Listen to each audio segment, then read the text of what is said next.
The rain had been falling for 3 days straight, turning the castle grounds into a labyrinth of mud and mist.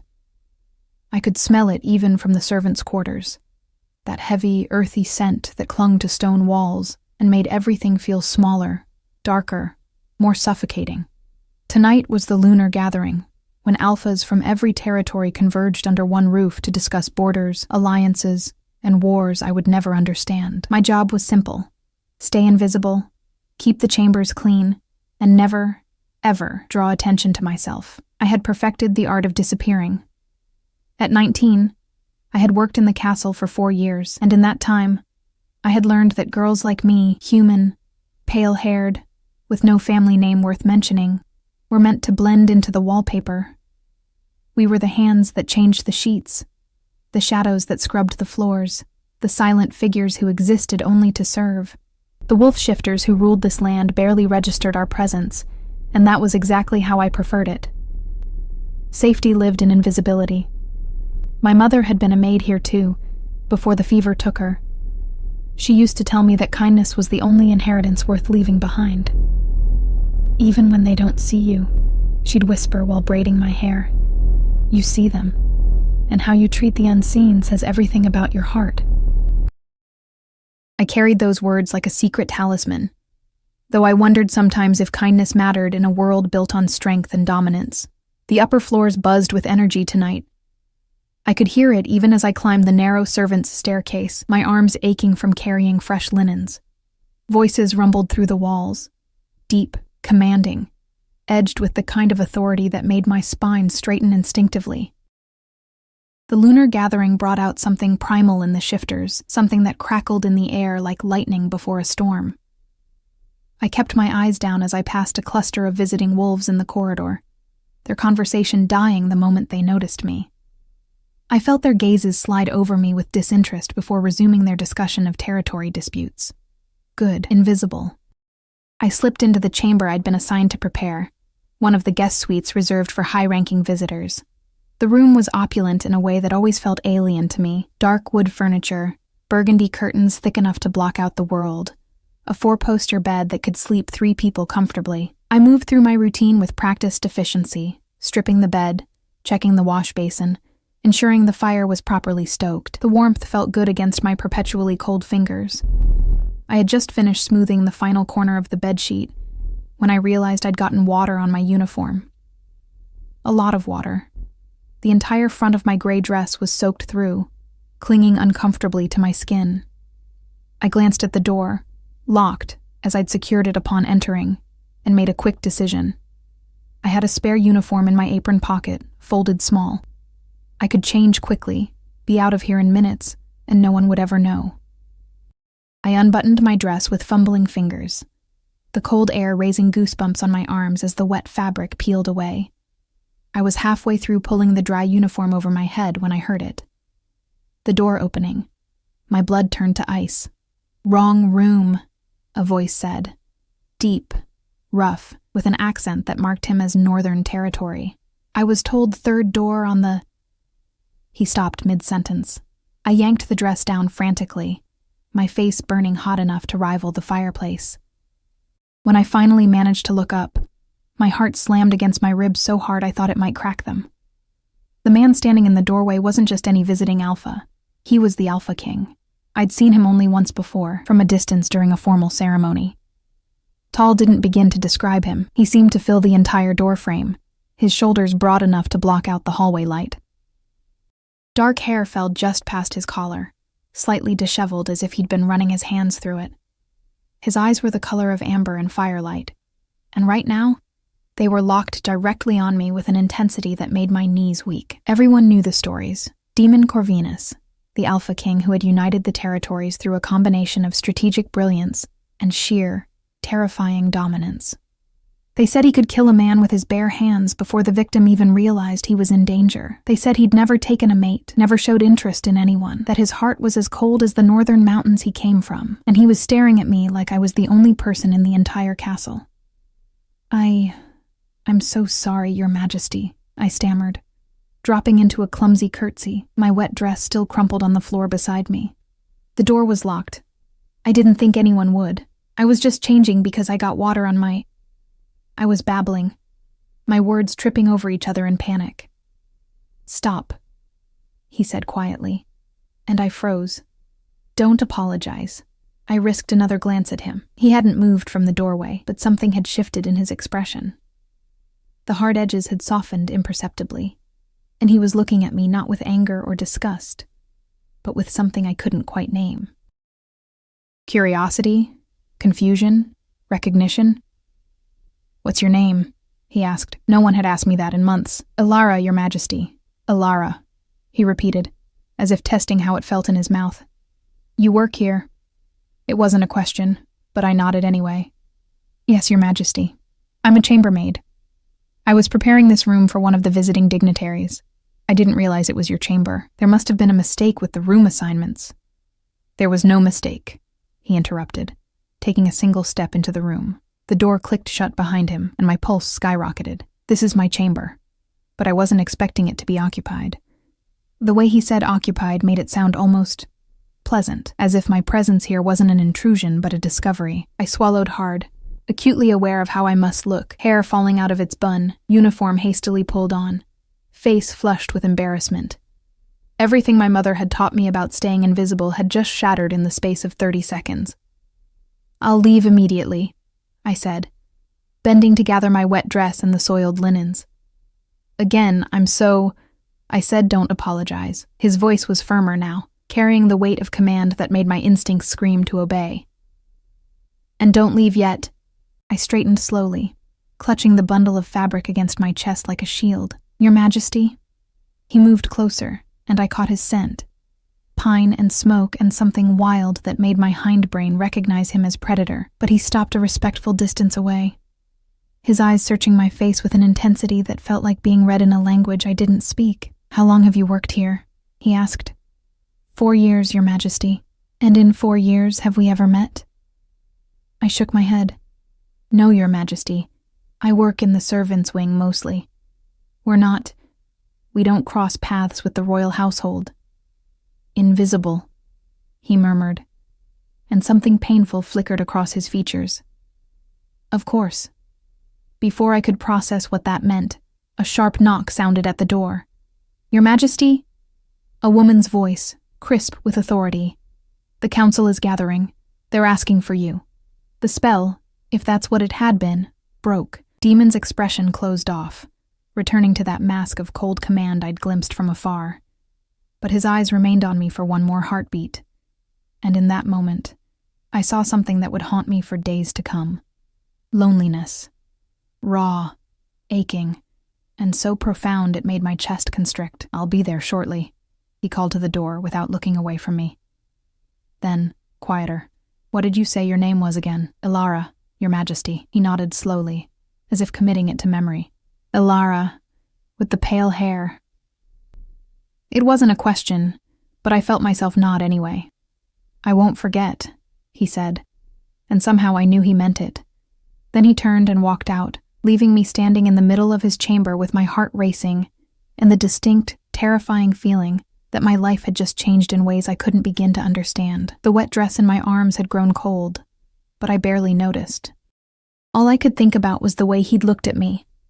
Not through me, not past me, but at me. Like I was real, like I mattered, like he'd been waiting his entire life to walk into the wrong room. Sleep didn't come that night. I lay in my narrow bed in the servants' quarters, staring at the ceiling while rain continued its relentless assault on the castle. Around me, the other maids snored softly, exhausted from the endless preparations for the lunar gathering.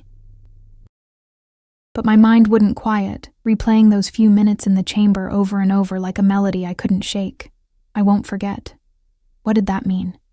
Why would the Alpha King care to remember a chambermaid's name? I'd seen the way powerful shifters looked at humans, when they bothered to look at all. We were temporary, fragile things in their world of centuries-long lives and supernatural strength. Forgettable by design, but he hadn't looked at me like I was forgettable. When dawn finally crept through the small window above my bed, I rose with the others and dressed in mechanical silence. My uniform felt different somehow, as if the fabric itself remembered being seen. Ridiculous thought, I braided my pale hair with practiced efficiency, pinned it tight against my skull, and joined the procession of servants heading to the kitchens for our morning assignments. "You look terrible," whispered Mira, the girl who slept in the bed next to mine. She was 17, dark-haired and sharp-eyed, with the kind of beauty that occasionally caught the attention of lower-ranking wolves. She'd learned to navigate those attentions with carefully crafted disinterest. "Didn't sleep?" "Storm kept me up," I lied. She accepted this with a sympathetic nod. We collected our breakfast, thin porridge and yesterday's bread, and ate standing up, as was custom for servants during high-traffic events. Around us, the kitchen churned with controlled chaos. Cook barked orders while her assistants scrambled to prepare the elaborate breakfast expected by the visiting dignitaries. "Head housekeeper wants you on the 3rd floor again today," Mira said between bites. "Same chambers as yesterday. Someone specifically requested you." My spoon clattered against my bowl. "What?" "That's what I heard." Mira shrugged, oblivious to the panic rising in my throat. "Maybe you did such a good job they want consistency." "Lucky you. 3rd floor beats scrubbing the main hall any day." But luck had nothing to do with it, and we both knew that requests for specific servants were never arbitrary. Someone had asked for me by name, and there was only one person who'd learned my name last night. The 3rd floor felt different in daylight. The oppressive atmosphere of the lunar gathering had given way to a tense, watchful quiet. I passed wolves in the corridors, some sleeping off the previous night's drinks, others engaged in low, serious conversations that stopped when I approached. I kept my eyes down, my steps quick and purposeful, praying I could complete my duties without incident. The chamber, his chamber, loomed at the end of the hall. The door was closed, and for a blessed moment I thought he might be elsewhere, attending to whatever matters occupied an Alpha King's morning. But when I knocked softly and entered with my cleaning supplies, I found him standing by the window, silhouetted against gray morning light.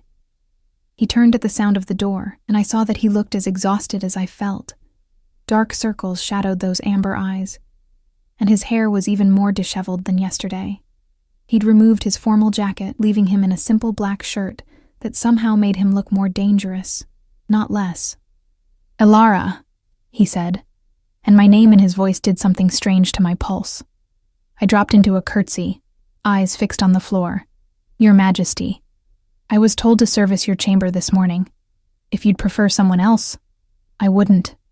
He moved away from the window, and I heard him settle into one of the chairs near the fireplace. "Continue with your work. I won't disturb you." That was the problem, though. His mere presence was disturbance enough. I could feel his attention on me as I moved through the room, changing the water in the basin, tidying the papers scattered across his desk, adding wood to the fire. Every movement felt hyper-aware, as if my body had suddenly remembered it was capable of being watched. "You've done this a long time," he said after several minutes of silence. Not a question. "Yes, Your Majesty. Do you enjoy it?" The question caught me so off guard I actually looked at him. He was leaning back in the chair, one ankle crossed over his knee, watching me with that same intense focus from last night, as if my answer actually mattered to him. It's honest work, Your Majesty. It provides shelter and food. I'm grateful for it. That's not what I asked." I fumbled with the linens in my hands. No one had ever asked me what I enjoyed. "I suppose I appreciate the solitude," I admitted quietly. "When I'm cleaning, I'm alone with my thoughts. It's peaceful in a way." Something shifted in his expression. A flicker of understanding that felt too intimate for the space between servant and king. "I understand that," he said. "The need for solitude in a world that demands constant performance." Before I could respond, the door burst open without warning. 3 wolves entered in a wave of aggressive energy. 2 men and a woman, all bearing the marks of high rank. The woman led them, her auburn hair swept back in an intricate style that must have taken hours. She wore the deep green of the Eastern Territories, and her eyes were cold as they swept past me to land on Demon. "Your Majesty," she said, her voice dripping false sweetness, "we've been looking everywhere for you. The morning council session is about to begin, and your presence is required." "Then they'll wait," Demon replied, not moving from his chair. "I'm in the middle of something." The woman's gaze finally registered my presence, and her lip curled with disdain. "You're in the middle of watching a maid change your sheets? How fascinating." The two men laughed, sharp, cruel sounds that made my skin crawl. I kept my eyes down, my hands still, praying they'd lose interest and leave. "Lady Sienna," Demon said, and ice dripped from every syllable, "you'll speak with respect to everyone in my presence, or you'll find yourself escorted back to the Eastern Territories before nightfall." The laughter died immediately. Lady Sienna's expression froze into something brittle and dangerous. "My apologies, Your Majesty. I didn't realize you'd developed such protective instincts toward the help." "Then consider yourself educated." He stood, and the casual atmosphere evaporated. This was the Alpha King the stories whispered about. Towering, commanding, absolutely terrifying in his quiet fury. "Elara, you may continue your work in peace. Lady Sienna and her companions were just leaving." But Sienna wasn't done. Her eyes narrowed on me with predatory focus. "Elara, is it? How interesting. And tell me, little maid, has His Majesty been entertaining you? Is that why you've been specifically requested?" The implication hit me like a physical blow.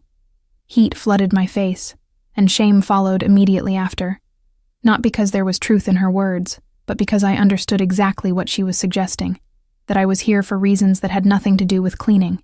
"That's enough." Demon's voice cracked like a whip. "Out. Now." "We're simply concerned for your reputation, Your Majesty," one of the men said smoothly. "You must understand how it looks. An unmated king, alone with a young human woman. People talk. Let them talk." Demon crossed his arms, and I saw the wolf rising behind his eyes. That dangerous feral part that ruled through dominance and fear. "I answer to no one in this castle, not you, not the council, not anyone. Now leave before I make you leave." They went, but not before Sienna shot me a look of pure venom that promised retribution. The door closed behind them with a heavy thud, and suddenly the room felt too small, too charged with unspoken tension. "I apologize for that," Demon said quietly. "Sienna has ambitions that exceed her station. She's been trying to position herself as a potential mate for years." I swallowed hard, still gripping the linens like a lifeline. "Your Majesty, perhaps it would be better if someone else serviced your chambers. I don't want to cause problems." "You're not causing problems. They are." He ran a hand through his hair in a gesture that felt startlingly human. "And I specifically requested you because—" He trailed off, seeming to wrestle with the words. "Because when you look at me, you don't see a king or an alpha or a weapon. You see a person who walked into the wrong room." The honesty in his voice stole my breath. I'd spent 4 years perfecting invisibility, and here was the most powerful shifter in the realm telling me he appreciated being seen. "I should go," I whispered. "The other chambers. Will you come back tomorrow?" The question was soft, almost vulnerable. "I'll make sure you're assigned here, if you're willing." Every instinct screamed that this was dangerous. That visibility in his world was the fastest path to destruction. But when I looked at him, really looked at him, I saw the same loneliness I'd glimpsed last night, vast and aching. My mother's words echoed in my mind. How you treat the unseen says everything about your heart. Maybe it worked both ways. Maybe how you responded when someone finally saw you said something too. "Yes, Your Majesty," I heard myself say. "I'll come back tomorrow." The relief that crossed his face was so profound it made my chest hurt. "Demon," he said quietly. "When we're alone, call me Demon." And as I gathered my supplies and left his chamber, I carried his name with me like a secret too precious and too dangerous to examine in the light. The next 3 days fell into a pattern that felt both terrifying and inevitable. Each morning, I climbed the stairs to the 3rd floor with my heart hammering against my ribs. Each morning, I found Demon in his chamber, sometimes at the desk buried in correspondence, sometimes staring out the window at the forest beyond, sometimes simply sitting in silence as if the weight of his crown had grown too heavy to carry standing up. We talked. Not at first. Those initial visits were marked by careful distance, him working while I cleaned, the only sounds the crackle of fire and the whisper of fabric as I moved through my duties. But gradually, almost imperceptibly, words began to fill the silence. Small things at first. Observations about the weather, comments about the castle's history, questions about my work that seemed genuinely curious rather than patronizing. He told me about the northern territories where he'd been raised, where winter lasted 8 months, and wolves ran wild through forests so ancient they had their own magic. I told him about my mother, how she'd sung while she worked, how she'd made even the smallest tasks feel meaningful. He asked about my life before the castle, and I found myself sharing memories I'd kept locked away, the small cottage we'd lived in, the herb garden my mother had tended, the way she'd braided flowers into my pale hair during summer festivals. "She sounds remarkable," Demon said one afternoon, his voice soft with something that might have been envy. "My mother died when I was young. I barely remember her voice. I'm sorry," I whispered, pausing in my work. "Don't be. It was a long time ago." But the way he said it suggested time did nothing to heal certain wounds. My father raised me alone. He was not a gentle man. He believed affection made wolves weak, that ruling required absolute dominance with no room for softness. I understood then, with sudden clarity, why loneliness lived in his eyes like a permanent resident. He'd been trained from childhood to stand apart, to view connection as vulnerability, to measure worth in strength rather than compassion. "Do you believe that?" I asked before I could stop myself. "That affection makes you weak?" His amber eyes found mine across the room. "I used to. Now I think perhaps the opposite is true. That it requires more strength to let someone see you than to hide behind walls of power." The air between us felt charged, heavy with meaning I was afraid to examine too closely. But the castle noticed. Of course it did. Mira pulled me aside after breakfast on the 4th day, her face tight with worry. "People are talking, Alara, about you spending so much time in the Alpha King's chambers." "I'm just doing my job," I protested, even as shame heated my cheeks. "I know that. You know that. But Lady Sienna has been spreading rumors." Mira glanced around to ensure we were alone, then lowered her voice. "She's telling anyone who'll listen that the king has taken a human plaything, that you're using feminine wiles to climb above your station. Some of the other maids are starting to believe her." The betrayal stung more than I wanted to admit. I'd worked alongside these women for years, shared meals and small confidences, and the exhaustion of long days. And now they thought I was, what? Seducing the Alpha King for personal gain? "What should I do?" I asked, hating how small my voice sounded. Mira squeezed my hand. "Be careful. Sienna doesn't just spread rumors. She acts on them. She's powerful, connected, and she's wanted the king's attention for years. You're standing in her way, whether you intend to or not." That night, I lay awake again, wrestling with the impossible situation I'd stumbled into. The smart thing would be to request reassignment, to disappear back into invisibility where I belonged. But the thought of not seeing Demon again, of not hearing his stories, or watching his rare smiles, or experiencing those moments of genuine connection, made something in my chest ache with unexpected grief. When had he become important to me? When had our careful conversations evolved into something that felt dangerously close to friendship? When had I started thinking of him as Demon instead of the Alpha King? The answer came 2 days later, during the afternoon I would later think of as before everything changed. I entered his chamber to find him standing at the window, tension radiating from every line of his body. Outside, storm clouds gathered on the horizon. Not rain this time, but something darker, more ominous. The air itself felt wrong, charged with a threat I couldn't name. "Demon?" I said softly, forgetting protocol entirely. "What's wrong?" He turned, and the expression on his face stopped my heart. Fear, raw and unguarded and absolutely terrifying on someone who was supposed to be the strongest among us. "There's been an attack," he said, "on the southern border. Rogues, wolves who've rejected pack law, who answer to no alpha. They're moving north, and they're not just raiding. They're destroying everything in their path." I set down my cleaning supplies with trembling hands. "How many?" "Dozens, maybe more." He crossed to his desk, where maps lay spread across the surface, marked with red ink that looked too much like blood. The council is demanding I lead a force to intercept them. Standard protocol. But? I heard the unspoken word hanging in the air. But these aren't normal rogues. They're organized, strategic. Someone's leading them, and whoever it is knows exactly how to strike our weaknesses. His finger traced a path across the map. They hit the southern packs first. The smaller ones. The vulnerable ones. They're testing our defenses, and when they find the gaps, they'll come here, I finished, understanding dawning with cold certainty. To the castle. He nodded, his jaw tight.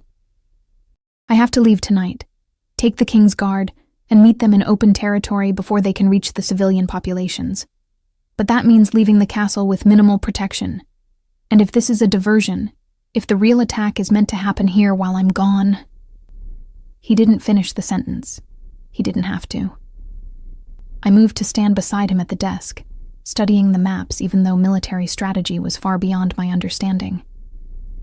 How long will you be gone? Days? Maybe a week. His hand clenched into a fist on the desk. I hate this. Hate leaving when every instinct tells me there's more happening than we can see. Without thinking, I reached out and touched his arm. The contact sent electricity through my fingertips. The first time I'd deliberately touched him. The first time I'd crossed that invisible boundary between servant and king. He froze, his eyes dropping to where my hand rested on his sleeve. You'll figure it out, I said quietly, meaning it with every fiber of my being. You're the Alpha King. You've faced worse than this and survived. Have I? His voice was barely above a whisper. Sometimes I think I've just been running from one battle to the next, never stopping long enough to question why, never asking if there's supposed to be more to existence than constant warfare. There is, I said. There has to be. He turned toward me, and suddenly we were standing too close. Close enough that I could see the flecks of gold in his amber eyes, close enough to feel the heat radiating from his body, close enough that when he lifted his hand and tucked a loose strand of pale hair behind my ear, the gesture felt both impossibly intimate and completely natural. Alara, he breathed. And my name on his lips sounded like prayer and confession and question all at once. The door exploded inward. We jumped apart as wolves poured into the room, members of the King's Guard, their faces grim with urgency. Behind them came Lady Sienna, her expression a twisted combination of triumph and rage. Your Majesty, the guard captain said, carefully not looking at me. We need to move now. Reports say the rogues have changed direction. They're moving faster than anticipated. If we don't intercept them within the next few hours, they'll reach the villages by dawn. Demon's expression shuddered closed, the vulnerable man disappearing behind the mask of the Alpha King. Gather the guard. We leave in 15 minutes. The wolves scattered to obey, but Sienna remained, her cold eyes fixed on me with predatory focus. How convenient, she said sweetly. The king delayed in his chambers while threats approach our borders. One wonders what could have been so distracting. Sienna. Demon's voice carried enough warning to make her take a step back.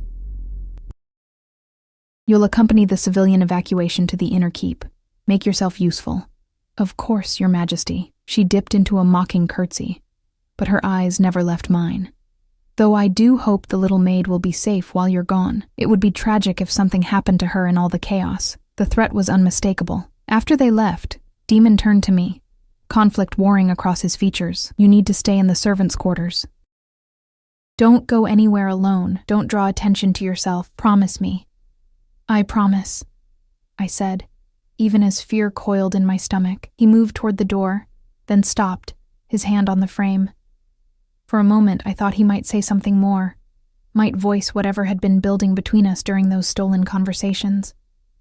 Instead, he simply looked at me one last time, a look that felt like a vow, and then he was gone, taking half the castle's protection with him into the storm-dark night. I stood alone in his empty chamber, the ghost of his touch still tingling behind my ear, and tried not to think about Sienna's smile, or the way the air itself felt like it was holding its breath, waiting for violence to descend. The castle transformed in Demon's absence.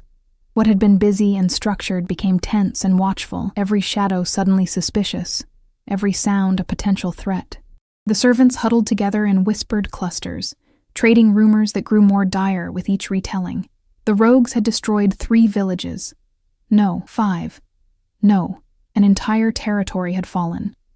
Demon and his guard had been ambushed. No, they'd won a decisive victory. No one knew what was true, and the uncertainty was almost worse than confirmed bad news. I tried to follow Demon's instructions, staying close to the other maids, keeping my head down. But on the second night after his departure, Mira shook me awake with urgent hands and fear-bright eyes. "Ilara, you need to leave. Now." I sat up, my heart immediately racing. What's happened? Sienna's been drinking with some of the visiting wolves. I overheard them talking. Mira's voice trembled. "She's convinced them you're a security risk, that you've been using dark magic to manipulate the king's mind. She's talking about having you questioned in the old way." The old way. I'd heard stories about those interrogations. Wolves tearing information from human minds through methods that left survivors broken and hollow. If they survived at all, that's insane, I whispered. "I don't have magic. I'm just a maid. She doesn't care about truth. She wants you gone. And with the king away, there's no one powerful enough to stop her." Mira pressed a small bundle into my hands. Bread, cheese, a water skin. "There's a service tunnel that leads from the kitchens to the outer grounds. Go now, before she comes looking." "Where will I go?" "Anywhere but here." Mira's eyes glistened with tears. "I'm sorry, Ilara. I'm so sorry. This isn't fair." Fair. The word felt laughable. When had life ever been fair to girls like us? I dressed quickly in the dark, braided my hair tight, and followed Mira through corridors I'd walked 1,000 times, but which now felt alien and dangerous. The kitchen was empty at this hour, the fires banked low, the usual chaos replaced by eerie stillness. Mira showed me a narrow door hidden behind the pantry shelves, its surface scarred with age. "Follow the tunnel until you reach the forest edge," she instructed. "Then head east toward the river. There's a village about 10 miles downstream. They might take you in." I hugged her fiercely, this girl who'd risked everything to warn me. "Thank you." "Don't thank me. Just survive." She pulled back, pressing a small knife into my hand. "And if anyone asks, you left days ago. I never saw you." The tunnel was worse than I'd imagined. Narrow, damp, thick with the smell of earth and decay. I had only a small candle to light my way, its flame guttering in the stale air. My breathing sounded too loud in the enclosed space, and every few steps I had to fight the urge to turn back, to trust that this was all a misunderstanding that could be resolved. But I'd seen Sienna's eyes. There would be no resolution, no mercy. She'd found a convenient excuse to eliminate a rival, and in the chaos of the rogue attacks, who would question one missing human maid? The tunnel seemed to stretch forever, twisting through the earth like a serpent. My candle was burning dangerously low when I finally saw it, a faint square of moonlight ahead, the tunnel's exit. I extinguished the candle and crept forward, every sense straining for signs of danger. The night air hit me like a blessing when I emerged. I found myself at the forest's edge, exactly as Mira had promised, the castle looming behind me like a sleeping giant. I turned east, toward where the river should be, and started walking. I'd made it perhaps 1/2 mile when I heard the howls, not the organized hunting calls of pack wolves. These were wild, chaotic, edged with madness. The rogues, and they were close, too close. I ran. Branches tore at my clothes and hair as I crashed through the underbrush. My lungs burned, my legs screamed in protest, but terror drove me forward. Behind me, the howls multiplied, drawing closer with each passing second. They'd caught my scent. A ravine opened before me without warning. I tried to stop, my feet skidding on loose dirt, but momentum carried me over the edge. I tumbled down the slope in a painful tangle of limbs and stones, finally slamming to a halt at the bottom. Pain exploded through my ankle, sharp and immediate. I tried to stand and nearly screamed. The ankle wouldn't bear weight. Above me, at the ravine's edge, shapes moved against the moonlight. Large, predatory, moving with the fluid grace of wolves on the hunt. This was it. This was how I died, alone in a ravine, hunted by rogues, because I'd been foolish enough to catch the attention of someone powerful. The wolves descended into the ravine, and as they drew closer, I could see them properly for the first time. Their eyes glowed with an unnatural light, their lips pulled back to reveal too many teeth, their bodies bearing scars and wounds that should have killed them, but somehow hadn't. These weren't just rogues. These were something worse, corrupted, twisted by magic that smelled of rot and wrongness. The leader approached, a massive gray wolf whose presence radiated disease and decay. He shifted into human form, revealing a man whose body was covered in black veins that pulsed like they were alive. "Well," he said, his voice a wet rasp, "what do we have here? A little human." All alone in the dark, he inhaled deeply, and covered in the Alpha King's scent. How interesting. I pressed back against the ravine wall. The small knife Mira had given me clutched uselessly in my trembling hand. "Please," I whispered, hating the weakness in my voice but unable to stop it. "I'm no one. I'm just a maid." "No one," he repeated, laughing, a sound like bones breaking. "Oh no, little human. You're exactly who we've been looking for. The king's weakness, delivered right into our hands." Understanding crashed over me like ice water. This wasn't random. The attack on the borders, Demon being lured away, Sienna's sudden campaign against me. It was all connected, all planned.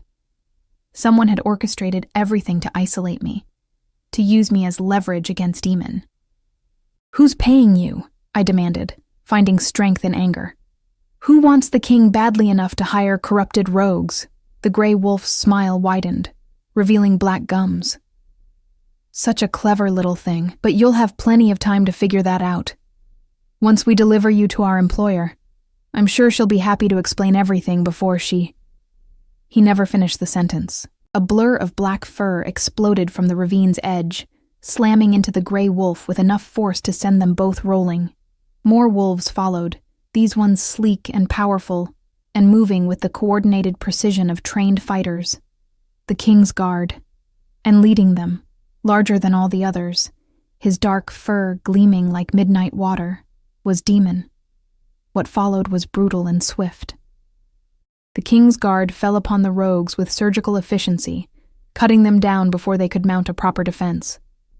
Demon himself was a force of nature, all teeth and claws and terrifying speed. The gray wolf tried to fight back, black veins pulsing with corrupt magic, but Demon ripped into him with the kind of violence that transcended mere battle and became something primal. When it was over, when the last rogue lay still, Demon shifted back to human form. He was covered in blood, some his own, most not.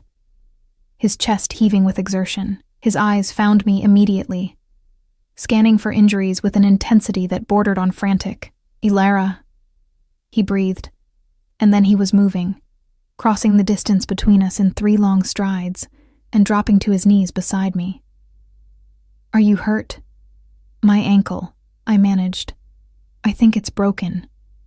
"But Demon, how did you—" "Trap," he said tersely, his hands moving over my ankle with surprising gentleness. The whole border attack was a trap to draw me away. One of my guards suspected, and we turned back. But we were almost too late. His jaw clenched. If we'd been even 10 minutes slower. He didn't finish, but I saw the fear in his eyes, the same fear I'd felt when I thought I was going to die in this ravine. "The gray one said something about an employer," I said, "about delivering me to she." "Demon, I think someone in the castle is working with the rogues." His expression turned thunderous. "I know exactly who it is." He lifted me carefully, cradling me against his chest as if I weighed nothing. Around us, his guard had shifted back to human form, forming a protective circle. They looked at me with curiosity, and something that might have been respect. I'd survived long enough for them to find me, and in their world, survival mattered. "Take me back," I said. "Please. I need to face this." Demon looked down at me, conflict warring in his features. "Ilara, she tried to have you killed. If I take you back to that castle, then you'll be there to stop her from trying again," I finished.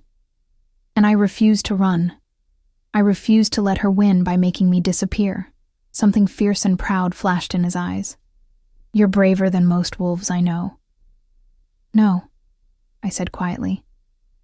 I'm just tired of being invisible. He carried me through the forest, back toward the castle that had become both sanctuary and battleground, and with each step, I felt something inside me crystallize into determination. Sienna had tried to destroy me, had used hatred and jealousy and corruption to tear down someone she viewed as beneath her notice. But she'd made one critical mistake. She'd assumed I'd break easily, and she'd forgotten that even the invisible, when finally seen, cast shadows that can swallow kingdoms whole. The castle was in chaos when we returned. Word of the rogue attack had spread, and wolves prowled the corridors with weapons drawn, their eyes wild with the aftermath of adrenaline and violence. Demon carried me through the main entrance rather than the servants' tunnels, a deliberate choice that sent a clear message to everyone who saw us. The Alpha King, bloodied from battle, cradling a human maid in his arms as if she were the most precious thing in his world. The whispers started immediately. He took me directly to his chambers, ignoring the stares and muttered conversations that followed in our wake. Inside, he set me carefully on his bed, the same bed I'd made dozens of times, now feeling impossibly foreign beneath me. A healer was summoned, an elderly wolf woman named Thessa, who examined my ankle with efficient, no-nonsense movements. Badly sprained, not broken, she announced. Keep weight off it for a week. Use this salve twice daily. She handed me a small jar that smelled of herbs and something sharper. You're lucky, girl. Most humans wouldn't have survived what you went through tonight. After she left, Demon paced the room like a caged animal. Too much energy and nowhere to put it. He'd cleaned the blood off, but his shirt was still torn, revealing glimpses of the hard muscle beneath. I tried not to stare. Tell me everything, he said finally. From the beginning. What happened after I left? I told him about Mira's warning, about Sienna's accusations of dark magic, about the tunnel and the ravine and the gray wolf's words about an employer. With each detail, Demon's expression grew darker, more dangerous. By the time I finished, I could see the wolf rising behind his eyes, that part of him that solved problems with teeth and claws. She tried to have you executed based on fabricated charges, he said, his voice deadly quiet. Then, when you escaped, she sent corrupted rogues to hunt you down, all to eliminate what she perceived as competition for my attention. It's more than that, though, isn't it? I said. The rogues were too organized, too prepared. Someone's been planning this for a long time. Using Sienna's jealousy as a cover for something bigger, he stopped pacing and looked at me with something like wonder. You see it too. The pattern beneath the chaos. I'm good at noticing things, I said quietly. It's what invisible people do. We watch, we listen, we see the connections others miss because they're too busy being seen. A knock interrupted us. Sharp, authoritative. Demon's captain of the guard entered without waiting for permission, his face grim. Your Majesty, we have her. Lady Sienna. She was attempting to flee through the eastern gate with 2 trunks of gold and jewelry. When we stopped her, she attacked the guards. He paused. We had to restrain her forcibly. Bring her to the throne room, Demon commanded. Gather the council. It's time for truth. He turned to me, conflict evident in his features. You should rest. Your ankle. I'm coming with you, I said firmly. This started because of me. I need to see it through. Ilara, the throne room during a formal accusation is no place for what? A human? A servant? I met his eyes steadily. You're the one who told me you specifically requested me because I see the person instead of the king. Well, the person I see right now is trying to protect me by keeping me locked away like something fragile. But I'm not fragile, Demon. I survived tonight because I refused to break. Don't make me invisible again by leaving me behind. The silence stretched between us, taut as a drawn bowstring. Then slowly he smiled, a real smile. Warm and genuine and absolutely transforming. You're right, he said. Forgive me. I'm not accustomed to having someone challenge me. Then it's probably good for you, I replied. And he laughed. An actual laugh that sounded rusty from disuse, but utterly genuine. He helped me to my feet, supporting most of my weight as we made our way to the throne room. The great hall was already filling with wolves, members of the council, visiting dignitaries who'd remained during the crisis, high-ranking pack members all murmuring amongst themselves about the unprecedented midnight gathering. They fell silent when Demon entered, their eyes tracking our joined progress to the raised platform where his throne sat. He settled me on a chair beside the throne, not behind it, not hidden in the shadows, but right there in full view of everyone. The statement was unmistakable, and I heard the sharp intake of breath from multiple sources. A human, seated at the Alpha King's right hand during formal proceedings. Unheard of, scandalous, perfect. Lady Sienna was dragged in moments later, her elaborate hairstyle now disheveled, her green dress torn and dirty. But her eyes, those cold, calculating eyes, burned with unrepentant fury. She didn't look defeated. She looked like a cornered predator preparing for one final strike. Lady Sienna of the Eastern Territories. Demon's voice rang through the hall, carrying the full weight of his authority. You stand accused of conspiracy to murder, of hiring corrupted rogues to attack a member of this household, and of treason against the crown. How do you answer? Treason? Sienna laughed, the sound sharp and brittle. I acted to protect you, Your Majesty. That human, she spat the word like poison, has been using dark magic to cloud your judgment, to make you forget your duty to find a proper mate, to produce heirs who can actually shift and defend our territories. I did what needed to be done. By hiring rogues corrupted by blood magic, Demon's voice could have frozen fire. By orchestrating an attack that killed 17 wolves and destroyed 2 villages? By attempting to murder an innocent woman whose only crime was being kind to me? Innocent? Sienna's laugh grew more unhinged. She's a human, Demon. They're all the same. Weak, manipulative, using their fragility to make us forget what we are. Your father would be ashamed to see you sitting there with that pale-haired little mouse beside you like she means something. I saw Demon flinch at the mention of his father. That wound still raw despite the years. And in that moment, I understood the full depth of what Sienna had been counting on, that Demon's childhood conditioning, those brutal lessons about strength and dominance and the weakness of affection, would ultimately override whatever connection we'd built. She'd underestimated him. My father, Demon said quietly, dangerously, was a tyrant who ruled through fear and died alone, unmourned by anyone. He taught me that power came from isolation, that caring about others made you vulnerable. And for years, I believed him. I built walls so high that nothing and no one could reach me. I became exactly what he wanted, a weapon with a crown. He stood, descending from the throne to stand directly before Sienna. Then a woman with pale hair and gentle hands walked into my life by accident, and she saw something in me I'd forgotten existed. Not the Alpha King, not the weapon, just a person. Someone lonely and tired and desperate for a single genuine connection in a world of calculated allegiances. His eyes found mine across the hall, and the tenderness in them made my breath catch. She showed me that strength isn't about dominating others. It's about having the courage to be vulnerable, to let yourself be seen fully, to choose compassion, even when fear tells you to choose violence. He turned back to Sienna, and all tenderness evaporated. You tried to destroy that because you can't understand it, because you're so consumed by ambition that you've forgotten what it means to actually connect with another being. And in your jealousy, you allied yourself with forces that would have destroyed everything we've built. Prove it, Sienna snarled. You have no evidence that We have your correspondence, the guard captain interrupted, stepping forward with a leather satchel, found in your chambers, letters detailing payment to the rogue leader, plans for the border attack, instructions for disposing of the human Maid, all in your handwriting, Lady Sienna. All sealed with your family crest, the color drained from Sienna's face.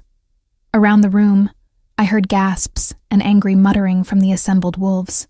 Conspiracy was one thing, but documented treason was something else entirely. There's more, the captain continued, his voice grim.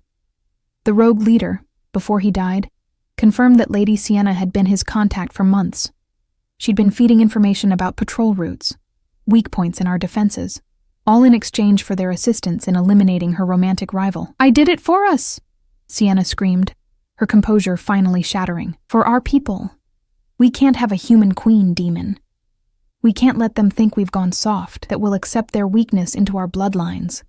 I was trying to save you from making the biggest mistake of your life. The throne room erupted in chaos. Some wolves shouting agreement with Sienna's prejudices, others calling for her immediate punishment. The noise building to a deafening crescendo that made my head spin. Demon raised one hand, and silence fell like a physical thing. "Alara," he said, and every eye in the room turned to me. "Stand." My heart hammered against my ribs as I rose carefully, putting minimal weight on my injured ankle.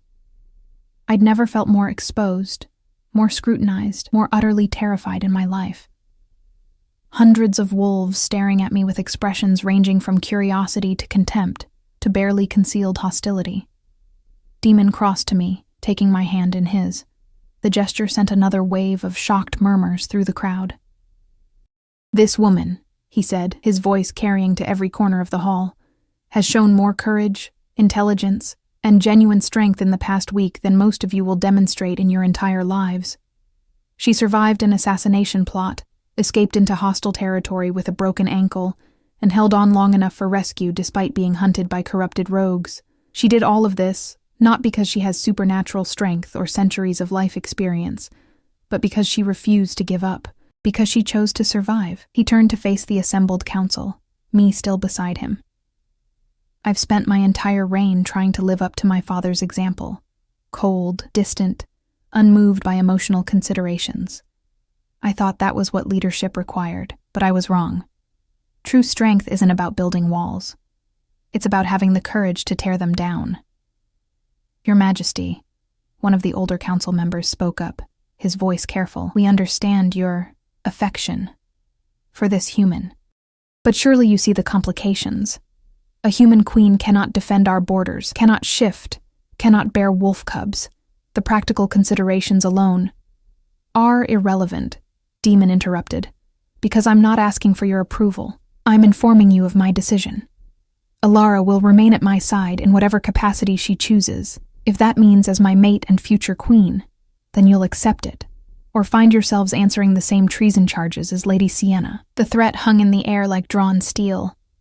Several council members looked like they wanted to argue further, but the expression on Demon's face, that perfect blend of wolf and king and absolute authority, kept them silent. "As for the accusations of weakness," Demon continued, "let me be clear.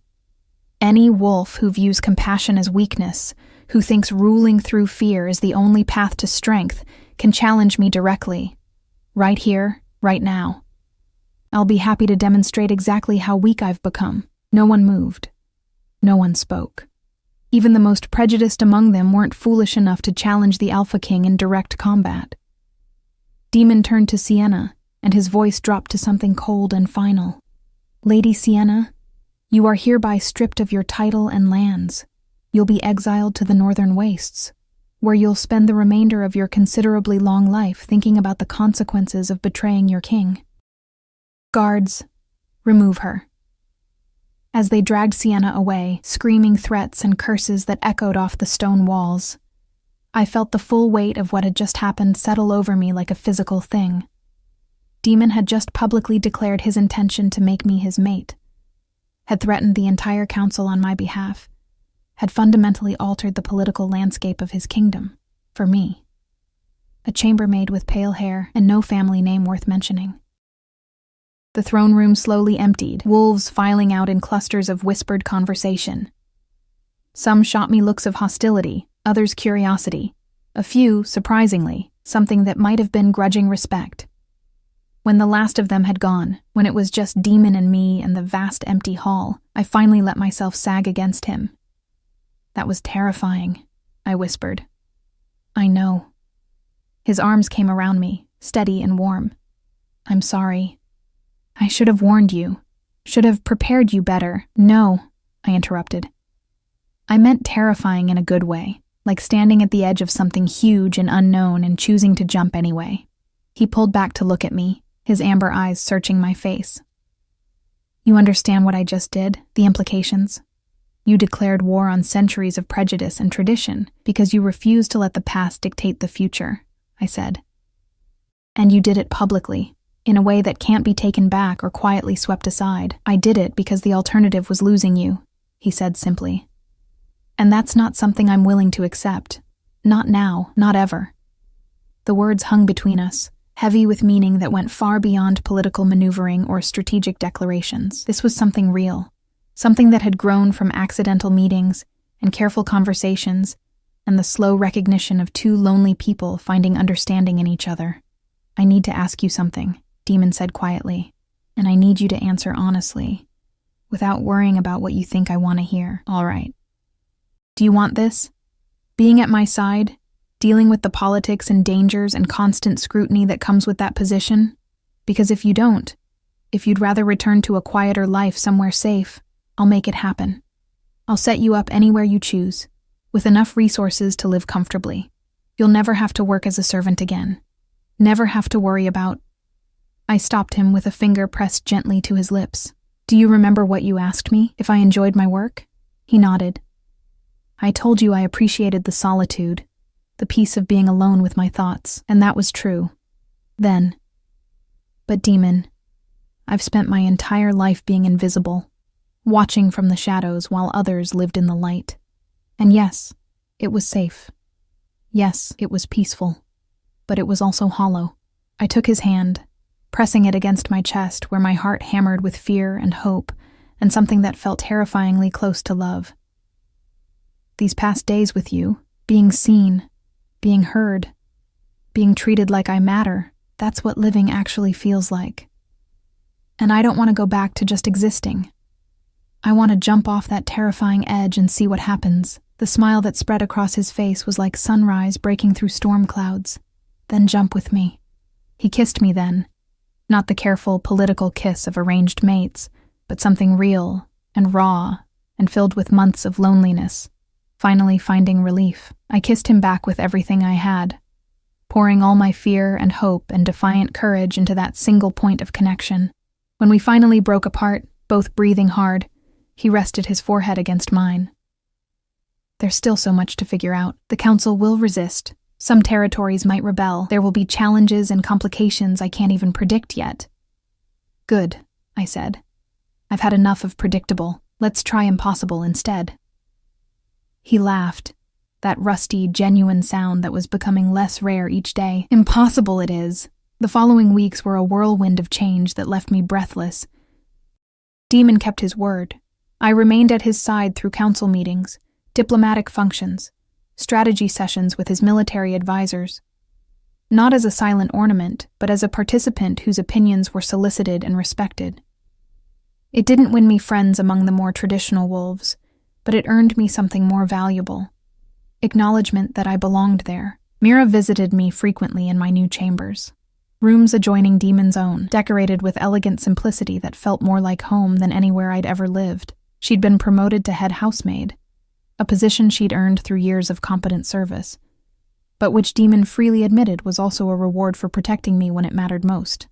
"You've caused quite the scandal," she said one afternoon, helping me into a dress made of deep blue silk that probably cost more than I'd earned in my entire life as a servant. "Half the territories think Demon's lost his mind. The other half are taking bets on how long you'll survive the political infighting." "Encouraging," I said dryly. "But," Mira continued with a grin, "there are also humans starting to apply for positions in the castle. Regular positions, not just servants. A few have even been accepted into diplomatic training. You being here, being visible, it's changing things." The weight of that responsibility settled over me like a physical thing. I'd never asked to be a symbol, never wanted to represent anything beyond myself. But intention didn't matter when visibility made you a lightning rod for change. Demon found me later that evening standing on the balcony of my chambers, watching the forest stretch into darkness. He wrapped his arms around me from behind, his chin resting on top of my head. "Thinking too much again?" he asked. "Wondering if I'm enough," I admitted. "If one human woman with no special powers or ancient bloodline can actually make a difference in a world of immortal wolves." "You already have," he said quietly. You taught me that strength comes in forms we're not trained to recognize. That the ability to choose kindness over cruelty, hope over despair, connection over isolation, that's a power that outlasts any supernatural ability. I turned in his arms, looking up at this man, this king, who'd walked into the wrong room and changed both our lives irrevocably. What happens now? Now? His smile was soft and full of promise. Now we figure it out together. We build something new from the ruins of old prejudices. We prove that different doesn't mean weak, that change isn't something to fear, but something to embrace. That sounds exhausting. Probably, he agreed, but I can't think of anyone I'd rather be exhausted with. I laughed, rising on my toes to kiss him properly. You're very bad at romantic declarations. I'm working on it, he murmured against my lips. Give me a few centuries, and I might get good at this. Later that night, as I lay in Demon's arms, watching moonlight paint patterns across the ceiling, I thought about my mother's words. How you treat the unseen says everything about your heart. She'd been talking about kindness toward others, but maybe it worked in reverse too. Maybe how you responded when someone finally saw you, really saw you, said something equally important about courage and worth and the choice to claim your place in the world. I'd spent 19 years invisible, moving through a world that didn't register my existence. And then one night, a king walked into the wrong room and looked at me like I was the only person who'd ever mattered, not because of magic or destiny or any grand cosmic plan. Simply because in that moment, two lonely people recognized each other. The wind carried the scent of pine and possibility through the open window. Somewhere in the castle, wolves prowled and plotted and whispered about the scandal of the human girl who'd captured the Alpha King's heart. Let them whisper. Let them plot. I was done being invisible. And this time, when the world looked at me, I would look right back, with Demon beside me, his hand in mine, both of us choosing to jump off that terrifying edge into whatever impossible future awaited. Together.